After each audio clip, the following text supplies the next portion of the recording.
नमस्कार दोस्तों जब भी देश के इतिहास में महान राजाओं के बारे में बात होगी तो शेर ए पंजाब महाराजा रणजीत सिंह का नाम इसमें ज़रूर आएगा। पंजाब पर शासन करने वाले महाराजा रणजीत सिंह ने 10 साल की उम्र में पहला युद्ध लड़ा था और 12 साल की उम्र में गद्दी संभाल ली थी।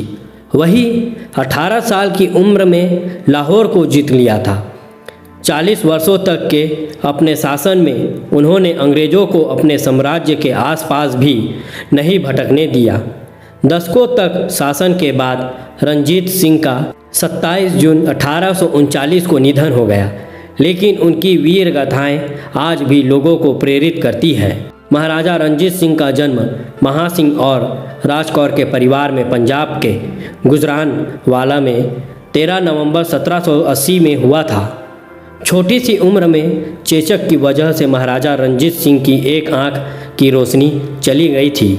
जब वे 12 साल के थे तभी उनके पिता चल बसे और राजपाट का सारा बोझ उन्हीं के कंधों पर आ गया। उस समय पंजाब प्रशासनिक तौर पर टुकड़े टुकड़े में बटा था। इनको मिस्ल कहा जाता था और इन मिस्ल पर सिख सरदारों की हुकूमत चलती थी। रणजीत सिंह के पिता महासिंह सुकरचकिया मिस्ल के कमांडर थे, जिसका मुख्यालय गुजरानवाला में था। महाराजा रणजीत सिंह ने अन्य मिस्लों के सरदारों को हराकर अपने सैन्य अभियान की शुरुआत की।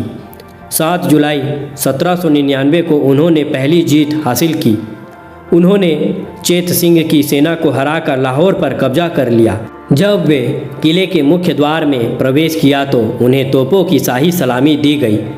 उसके बाद उन्होंने अगले कुछ दशकों तक एक विशाल साम्राज्य की स्थापना की। इसके बाद 12 अप्रैल 1801 को रणजीत सिंह की पंजाब के महाराज के तौर पर ताजपोशी की गई। गुरु नानक जी के एक वंशज ने उनकी ताजपोशी संपन्न कराई। महज 20 साल की उम्र में उन्होंने यह उपलब्धि हासिल की थी।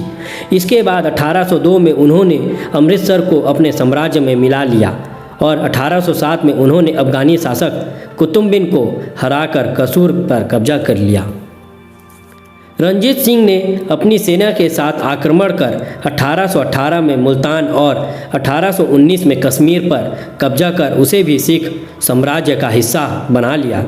महाराजा रणजीत सिंह ने अफ़गानों के खिलाफ कई लड़ाइयाँ लड़ी और उन्हें पश्चिमी पंजाब की ओर खदेड़ दिया। अब पेशावर समेत पश्तून क्षेत्र पर उन्हीं का अधिकार हो गया। यह पहला मौका था जब पश्तूनों पर किसी गैर मुस्लिम ने राज किया। अफ़गानों और सिखों के बीच 1813 और 1837 के बीच कई युद्ध हुए। 1837 में जमरूद का युद्ध उनके बीच आखिरी भिड़ंत थी। इस भिड़ंत में रणजीत सिंह के एक बेहतरीन सिपाह सलार हरि सिंह नलवा मारे गए थे। इस युद्ध में कुछ सामरिक कारणों से अफ़गानों को बढ़त हासिल हुई और उन्होंने काबुल पर वापस कब्जा कर लिया। उन्होंने पहली आधुनिक भारतीय सेना सिख खालसा सेना गठित किया।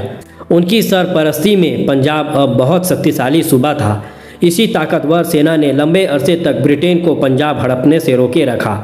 एक ऐसा मौका भी आया जब पंजाब ही एकमात्र ऐसा सूबा था जिस पर अंग्रेज़ों का कब्जा नहीं था। ब्रिटिश इतिहासकार J.T. व्हीलर ने लिखा है कि अगर वह एक पीढ़ी पुराने होते तो पूरे हिंदुस्तान को ही फतह कर लेते। महाराजा रणजीत सिंह खुद तो अनपढ़ थे, लेकिन उन्होंने अपने राज्य में शिक्षा और कला को बहुत प्रोत्साहन दिया। उन्होंने पंजाब में कानून एवं व्यवस्था कायम की और कभी भी किसी को मृत्युदंड नहीं दिया। उनका स्वभाव धर्मनिरपेक्ष था। उन्होंने हिंदुओं और सिखों से वसूले जाने वाले जजिया पर भी रोक लगाई।